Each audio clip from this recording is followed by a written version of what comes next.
All right, welcome back to another episode of FOMO Fans. My name is Brian Fanzo, better known as iSocial Fans, and it is a beautiful Monday here in Northern Virginia. We have a massive warm front. It is Monday afternoon, as always, recording this episode live on Facebook Live, on Periscope, and it's actually an extra special day for me.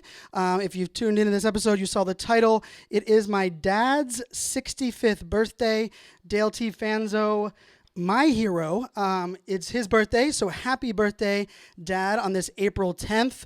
I remember my dad it was probably middle school. He would go up to McDonald's and try to ask for the senior citizen coffee. And he would always go, when I'm 65, I'm going to come back here and get that senior citizen coffee. And how time flies, or time doesn't fly. And my dad always, now he can actually go to McDonald's and get that senior citizen coffee that he has always wanted and looked forward to at 65 years old. And I spent the weekend with my daughters, and we went around doing different things that my dad likes to do. And I tell you what, at 65 years old, he has he's been through lots of crazy back surgeries and things that have really threw his health into a whirlwind. But he does a great job of enjoying life and staying active. So I could only hope to be, like my dad when I'm 65, and I'm trying my best to be, half the dad my dad was to me, and it had a big influence on what I do, my mindset, a lot of what I talk about. So if you guys are listening to this show, if you guys enjoy my take on different things, on different topics, if you enjoy kind of where I kind of, my core values are, I can tell you those are things that my dad instilled. And one of the biggest lessons, and I saw actually a good friend Brian Kramer, host of the BK show, which you guys that are listening to this podcast should be aware about, because one of his episodes was actually an earlier episode of this podcast.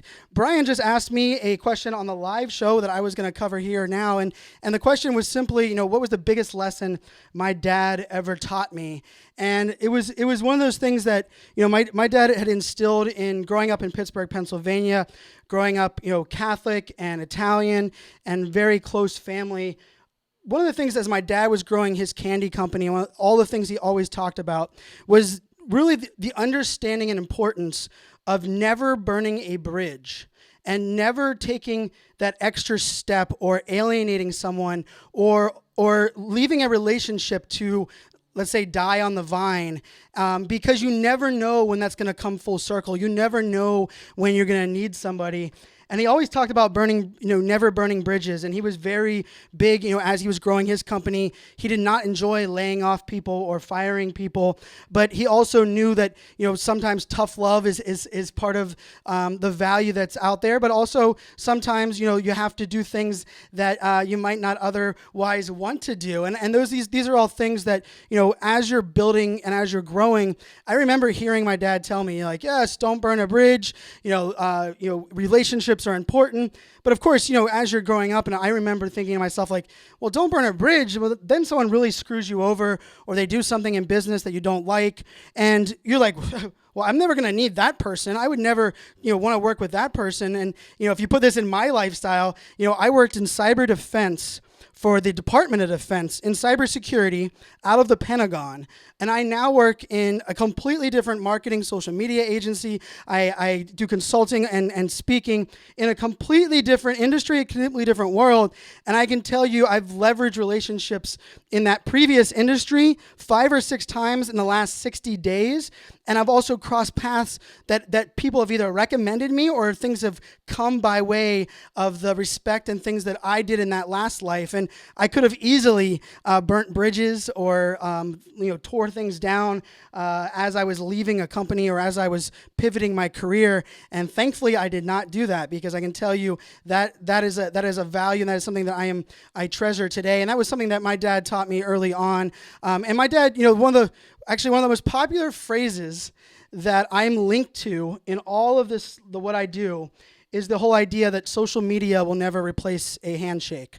And I talk about that a lot on this podcast. I talk about that a lot on live video. And it was something that my dad texted me while I was recording a show on Google Hangouts a couple of years ago. And I said back, Dad, you are right, but but social media and digital and embracing, technology gives me the opportunity to have additional handshakes and turn many of these handshakes into hugs and selfies and that side. But I wanted to kind of cover that in the sense that, when I'm talking about respecting your elders, and when I'm talking about this idea that, as younger generations, and, for the first time in our entire workforce history, we have 4 generations in the same working class. We have 4 generations in the work world for the first time, all there at the same time. And that's a crazy, juxtaposition. And it's a crazy shift in the way that we do business, the way we communicate, what makes people tick. And the idea that my dad was like, hey, I love what you're doing on social media, but it will never replace a handshake. My dad owned a candy company, and he had different sales employees around the country. And still to this day, when he does consulting, he drives physically to the location and wants to meet somebody in person and shake their hand, because he really believes in establishing that trust and respect and conveying his message and delivering, exactly, hey, let's look me in the eye. I want you to deliver on what you're going to deliver, and I want to guarantee delivering what I'm going to deliver. And that's an interesting, concept in this crazy world. But one of the things that I think is probably most exciting is that, I talk a lot about today's digital world being amazing because we're able to connect with people without limitations. We're not limited by where we live or the backgrounds. And part of that's because it allows us to be what we do best, which is be human. It allows us to be people and drop the barrier between technology and digital and community and really connect with people at their most core level. Video shrinks that entire trust factor down, and it really does kind of transform how we're able to build trust and authenticity and all those buzzwords. But it also gives us kind of a false sense of, let's face it, we as millennials, I'm a millennial, I am a pager-wearing millennial. I was born in 1981, so I'm one of the older side of millennials. But millennials and Gen Z, we have a megaphone today that no other generation had ever had before. We have the ability to post something online. We have the ability to go live on video. We have the ability to post, to share something with a community that can be shared with everyone in the world can see it. And previous generations, Gen Xers and baby boomers, they never had that capability. That capability, maybe it existed in a TV form if you were a celebrity or in Hollywood or something happened, but you never had that ability to kind of feel like your voice can be heard around the world. But here's the weird part about that. Just because your voice can be heard around the world, just because the technology enables it, A, does not mean you should be screaming to everyone in the world. B, it does not give you the excuse to preach before you actually start doing work. And number 3, and really kind of most important, is it sure as hell does not give you the right or the overall kind of, I would say, let's say balls. It doesn't give you the balls, figuratively speaking, to believe that you are any better than someone else, because you now have the ability to leverage these technologies and reach the world, because respect is something that is earned, not given. And I want to clarify this out of the gate. My dad, I talked about how he instilled in me not burning bridges. He always reminded me to respect my elders, respect my coaches, understand, those that had come before me and value the experience people have. But he also said something else that was important. It doesn't mean I have to blindly follow everything that my elders are talking about or asking me to do. It just means I have to respect them because they have been here. I need to give them the opportunity. I have to convey and give them the respect that, let's face it, they deserve. And I say they as in anyone that has been there and done that. And really, in this idea of respect, it's this empathy word. And I've talked about empathy a lot on the show, which is kind of funny because this is a show about technology and the fear of missing out. But the word empathy, I think empathy would be the thing that I would want to spread to the world. If I had the option to spread one thing to the world, it would definitely be the value of empathy. But if you're not able to put yourself in the shoes of someone else and truly understand who they are as a human, what matters to them, what makes them tick, what their beliefs are, what their experiences are, how the hell do you believe you can judge them? You can think you're better than someone. And I think when I look at respect and I look at this idea of respecting someone doesn't mean you do exactly what they say. It doesn't mean you have to listen to everything they've done. And it sure as hell doesn't mean just because they tell you that this is the way it's always been done, doesn't mean you have to do that. But respect means you're willing to listen. You're willing to understand. And here's the basis of it. You're willing to treat them like you want to be treated when you are the elder. Because unlike everything else in this world, you quickly become the elder. I'm mentoring Gen Z people that are 14, 15 years old today. My daughters are 7, 5, and 3 years old. They're looking up to me as the elder. And in this space where change is so rapid and life is so evolving, and as I said, the most important factor that my dad ever taught me was that not to burn bridges and treat everyone how you want to be treated. It comes a day where we have to establish this baseline in this digital world that no matter how big our megaphone is, no matter how fast the change is, the idea that understanding that someone has done that and being open to listening and learning who they are and treating them like we want to be treated is really the essential element for our human, mankind to make a difference in this world. Because if we don't start respecting people and giving people, that God honest respect and that time that they deserve, why the hell would someone else give that to us? We need to start walking and talking and doing exactly what we want other people to do. And, I look at Gen X and I look at baby boomers, and you guys know in my book, A Millennial Mindset, which is the book I'm writing right now and almost completed, and it'll be due out later this year. One of the things I talk about is, digital natives versus digital dinosaurs.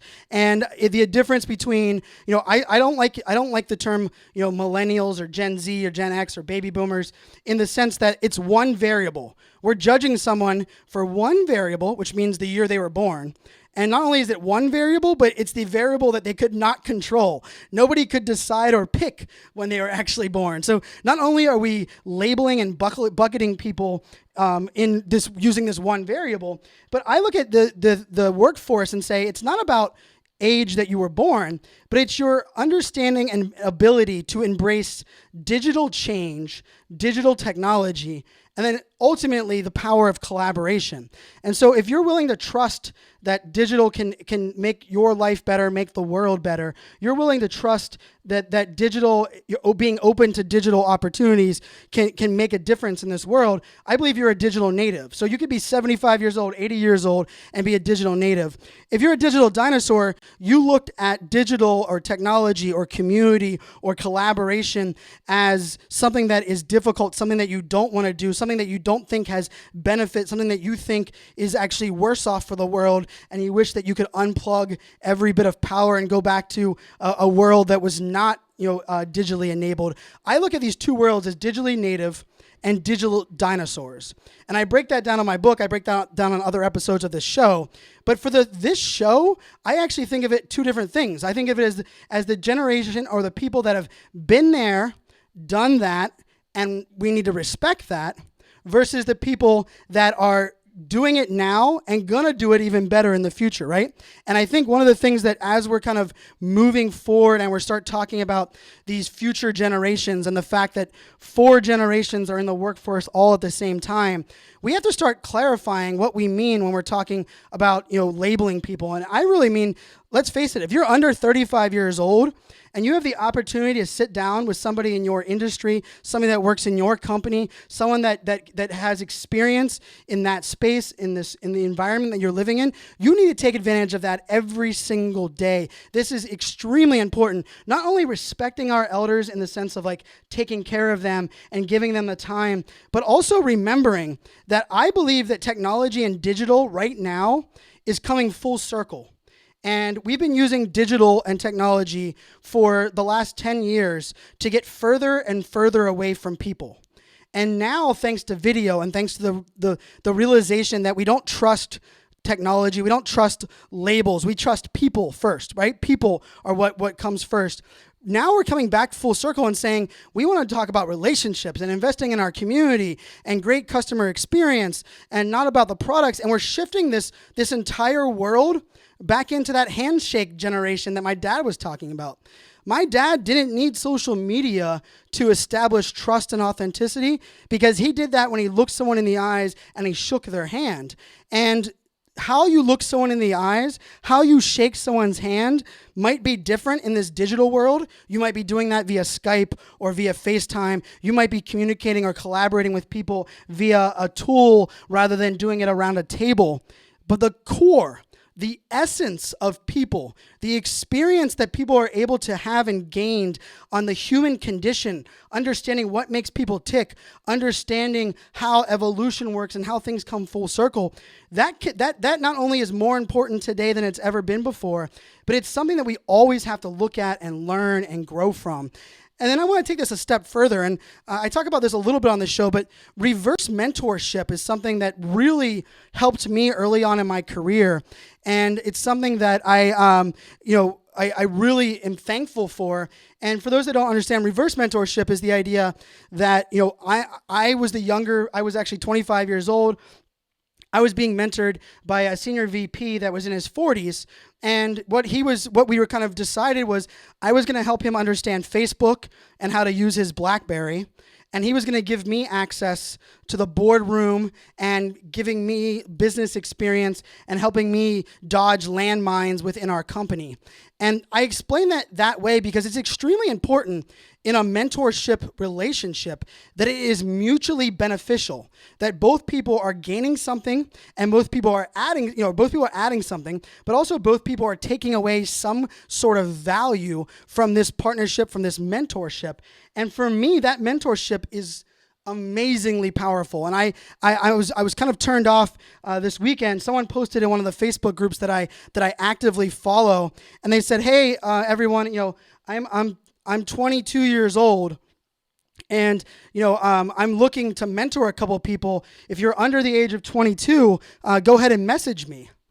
And I started laughing and I replied in there and I said, "Oh, so you only can teach people that are younger than you?" Like, to me, that's an odd concept. You don't teach or work with people, and I think it's this mindset that we immediately associate listening and learning or teaching with age, but yet we don't look at it the other way around, where it says, if you look at experience, I've done over 1,800 live stream videos in 2 years.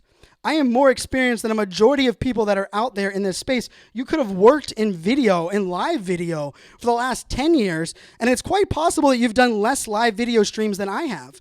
Therefore, my experience in this individual domain actually trumps you. I'm the elder in this situation where I've actually done more of them. Therefore, not only can I help other people, but it's kind of this idea of how do we work together to share what we know, what we've learned. And I think, my dad being 65 years old, and he doesn't have Facebook.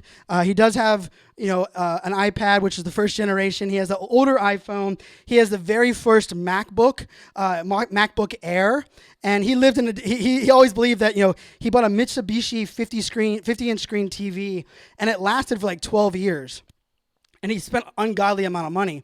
Well, then after that TV was finally dead and we had to get people like 4 giant humans to carry it out of our house, he bought a smaller Samsung TV for a lot less, but it lasted like 4 years. And my dad was like, "This is ridiculous. Like, if I'm going to invest my time and my money in something, I want it to last," right? And that's the change, right? The change in the evolution, the change in these times that we're living in today is that things are not only rapidly changing, but innovation and not only innovation, but our possibilities of endless discovery are drastically shifting and helping us do some amazing things in this world.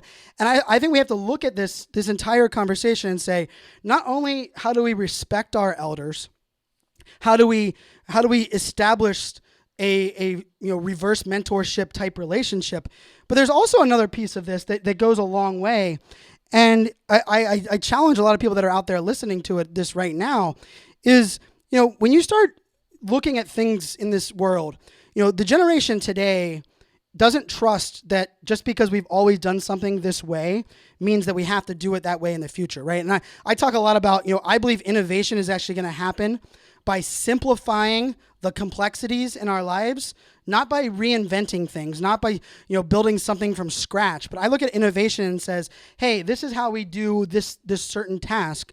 How do we simplify that task? How do we become more productive? Where can technology fit in that task?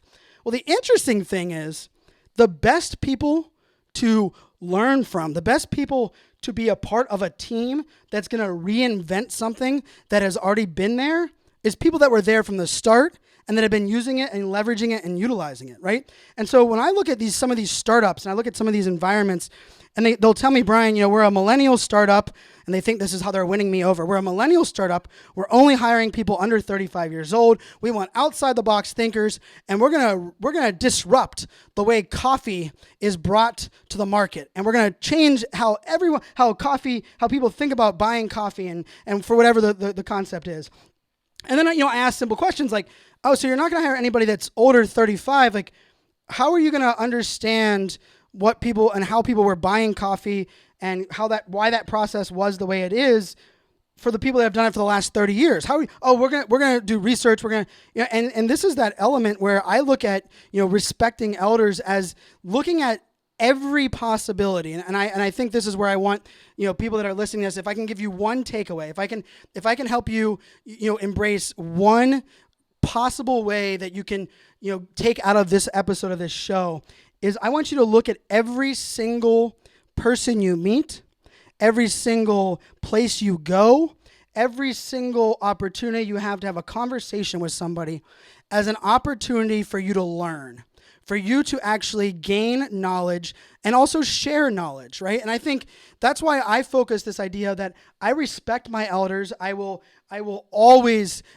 say yes, sir, which even when some elders don't appreciate that, it was ingrained in me working for the U.S. government. And then I'll also make sure that people understand that, that I'm listening. I'm not listening because I'm waiting for my turn to speak, but I'm listening because they deserve for me to actually listen and consume what they have to say because they've actually had that experience. But it doesn't mean that it will shift how I do things. It doesn't mean I will blindly follow what they do, but it does stop people. It does prevent you from doing your best. If you are not able to listen and learn from others without it taking away from what you define as success.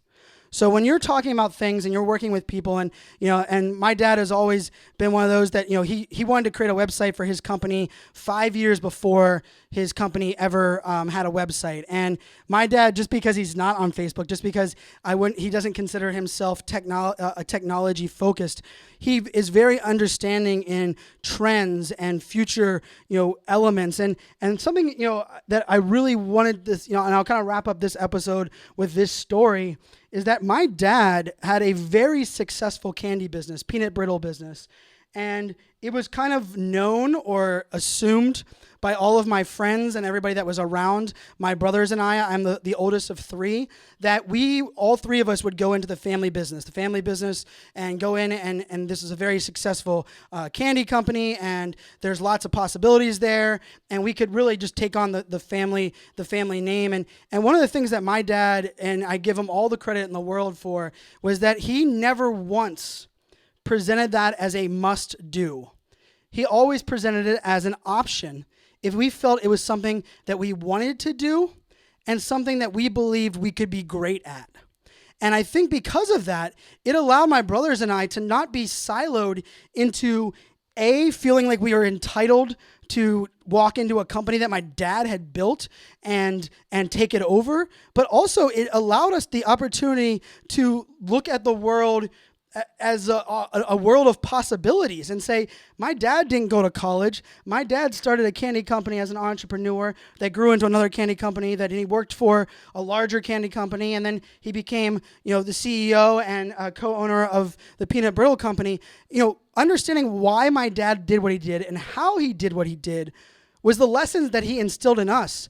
And interestingly enough, I went into cybersecurity, my middle brother went into architecture, and my younger brother went into audio-video management. And we are all kind of charting our own paths. And that is because my dad, as the elder statesman, as someone that was very successful, understood the importance of us respecting what he had done, what he had accomplished, and us understanding the hard work and the labor that went into that, and being really mindful of that. But also from his point of view, just because it was successful and he did it his way doesn't mean he had to force it down on us. And I think oftentimes when I hear from people that I'm working with, God, those millennials, they're so entitled. Man, those millennials, they don't ever listen to anything I have to say. And I'll challenge them back and say, are you talking at them or are you talking with them? Are you giving them advice and recommendations, or are you giving them mandates and concrete ways of doing things? Because last time I checked, nobody likes being told what to do. Nobody likes being told they must do something. I mean, let's face it. Let's go back to Romeo and Juliet, right? You're gonna block me off from dating that person. I'm gonna go around every possible way, and I'm gonna date that person. I'm gonna marry that person. And I think when you understand that, and I love our live audience. I have some of my favorite elder statesmen in here. Shout out to Chocolate Johnny in Australia. He runs Perfections Chocolates, and he's talking about how he's helping his kids understand that and the value of the family business, but also allowing them the opportunities to learn. But I also look at the older generations and the elders and say, if you want respect, you have to be willing to give respect as well as be willing to listen and learn. I mean, the first 30 people that I hired or that we hired at my enterprise company were all older than I was. I was under 30 years old, and the first 30 people that we hired were all older than 30 years old. And in that environment for me, I had to quickly learn the value of empathy and respect and understanding that if someone had time invested and experience in doing something a certain way, if I wanted them to change, I couldn't just tell them they should change because they'd say, you haven't done anything yet. Why should I listen to you? I couldn't make them change because you know how making people change. But I used to help teach change, and I used to help inspire change. And oftentimes my focus was, how can I help this person get to an open mind, but allow them to think that they got there themselves, not me telling them that, right? And I think when you're looking at this and you're understanding that it's not about, I'm better than you because I've worked here. And remember, I'm the guy, I got hired at UPS after being a Christmas hire. And at UPS, they came to me and said, Brian, we know that that you want to work in the technology department here at UPS. And just so you know how our union and our workflow works is in 7 years, you can apply for that job, because after 7 years of experience, we allow you to apply for that technology job. I quit a week later, because I believed I was ready for that job. They believed I was ready for that job that day. But because of some ridiculous, piece of paper and check mark that existed, they were forcing me to wait 7 years for something that I was capable of doing today. And it wasn't that I didn't respect their decision. It wasn't that I didn't respect that was the way things had done in the past. The problem had become, they couldn't prove to me or explain to me what that 7 years was going to give me, that I wasn't going to be able to learn on the job, and that ultimately, why would that happen? And I think when we're looking at respecting and we're looking at listening and learning, and it's a shout out to my dad on his birthday. I mean, my dad never once treated any person that maybe made less money than him, any person that had a different background, any person that made more money than him, never treated that person with more respect or less respect. He treated everyone equally in the sense of he respected what you have done, respected what you're willing to do. And I tell you what, if you're looking at other generations as being disrespectful, I challenge you to look in the mirror and ask yourself, am I giving them respect first? Am I delivering this message? Am I conveying my wisdom in a way that relates to them? Because if it comes across as, hey, I've been here, you haven't listened to me, no, this generation's not going to listen. But if you explain it and break it down and you allow people to kind of come along on that journey with you and understand what you're about and what that experience has done for you, and you do it in a way that you're teaching, not forcing change, I promise you, for the majority of people, disrespect will not happen. Now, let's face it, grouping everybody in there, nobody's going to fix stupid. People are going to suck at life. The world is a bad place. But I believe that if you do it in a way that you're teaching and learning and listening, that you're gonna be able to reach the right people. And sometimes there's people you just have to cut outside of your life. But if it doesn't start with two ways of respect, if you want respect because you've been there, you better give respect for someone that wants to take your seat. And I challenge, I had a boss that kind of told me this early on. His dream was for him to work for me one day, because he believed if he did his job as an elder statesman, as someone that had been doing that for a long time, that he would set me up so damn well to succeed that I would replace him. And guess what? He worked for me for a year and a half, because I ended up getting promoted and he ended up coming under my organization. And we had an amazing work relationship, and we ultimately found ways to be beneficial for both of us. And it was because of his focus and dedication as my older manager to say, I know that I can help and enable you to be successful and more successful than me by taking what you currently know and adding that to what I'm going to teach you. And I believe listening, learning, and teaching, respect and trust is where it all comes down to. So hopefully you guys enjoyed this episode. Like I said, I have a little fun rant about customer experience coming up for those on the podcast if you're listening on the live stream. But it's my dad's birthday. My dad means a lot to me. I'm not one that calls home enough to talk to my dad, and I know he wants me to call more. And my dad was very close to his dad, and my family's very tight. But when you're looking at life, and I'm 35 years old. I have 3 daughters now. One of the things that's weird about respecting your elders is the older you get, the more you start to respect situations that you had earlier in your life. And one of my things that I'm trying to be better at in 2017 is not only being self-aware of who I am today, but being self-aware of situations in my life along the journey that I've had in my 35 years of life, that maybe I looked at things wrong. Maybe I approach situations wrong. And if I can now go back and, let's just say reverse engineer that, or I can now go back and learn from something I did at 12 years old when I didn't respect a teacher, or when my dad, challenged me on a roller hockey rink and I yelled back at my dad and told him he wasn't the coach. Who does he think he is telling me what to do? And I remember feeling like, man, my dad was really disappointed. And I was like, it didn't matter to me at that moment. But looking back at it, I don't blame him. And I have my 3 daughters, and if I heard that today from my oldest daughter, it would be crushing. It would be disrespectful. It would be everything that I don't want things to be. And so I look at learning every single day. I look at life lessons every day. I look at getting better by understanding what I don't know today, but also looking at what I do know and how I came across that knowledge. Because if I'm able to help one listener establish a reverse mentorship like I established early in my career, that's one person that's going to gain knowledge and move the needle forward. And I love all the comments. I appreciate all the kind words on the live stream right now. I'm having one hell of a roller coaster of a year personally, and the ups and downs are a typical roller coaster for an entrepreneur.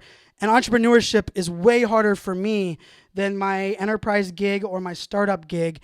But I can tell you this, that the idea of being open to learn and allowing other people to help me out and be on my team and be willing to kind of push the needle forward is ultimately one of those things that says, we are going to do great things. I'm confident in the direction where I'm going. And I thank everyone around me, both younger and older than me, for respecting and trusting and investing your time, investing your listening, spending your money with the things that I do when I come do a public speak.